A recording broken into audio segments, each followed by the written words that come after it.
Mimi naitwa Dr. Andrew Charles Caesar, ni meneja wa kanda ya Ziwa wa CSSC.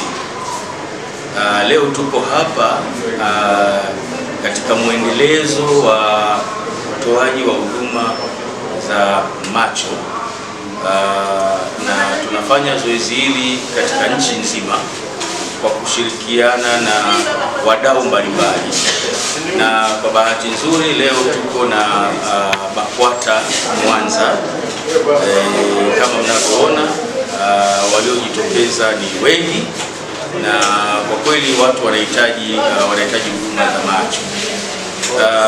Zoezi hili linafanyika kwa bila gharama yoyote, ni bure kabisa, na watakao bainika wanahitaji kuwa na miwani, basi watapatiwa miwani hizo bure bila gharama yoyote.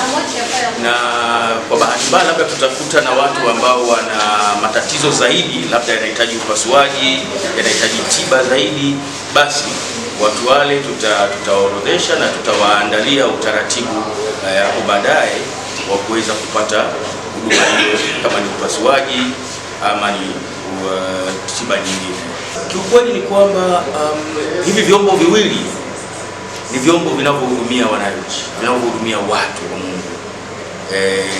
Ukiziangalia zote hizi ni taasisi za dini na viongozi wetu wamepewa majukumu ya kulea watu wa Mungu. Kwa hiyo moja ya huduma ambazo tunawiwa kuzitoa ni pamoja na uoni.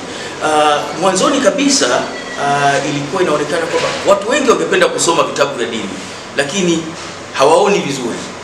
Basi kukatokea andiko kwamba wale ambao hawana uoni mzuri wasaidiwe, wavae miwani, waweze kusoma vitabu vya dini.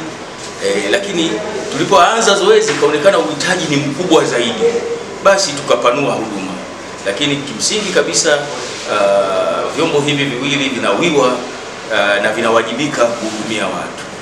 Na mara nyingi huduma za macho watu wengi hatujui ni kiasi gani tunatakiwa kuona vizuri, mpaka utakapopimwa ndio utajua na mimi nina shida ya macho. Kwa hiyo kunapotokea fursa za kupima afya, sio macho tu, jambo lolote lile, basi tujitokeze, tupime afya zetu, tujijue tuko wapi.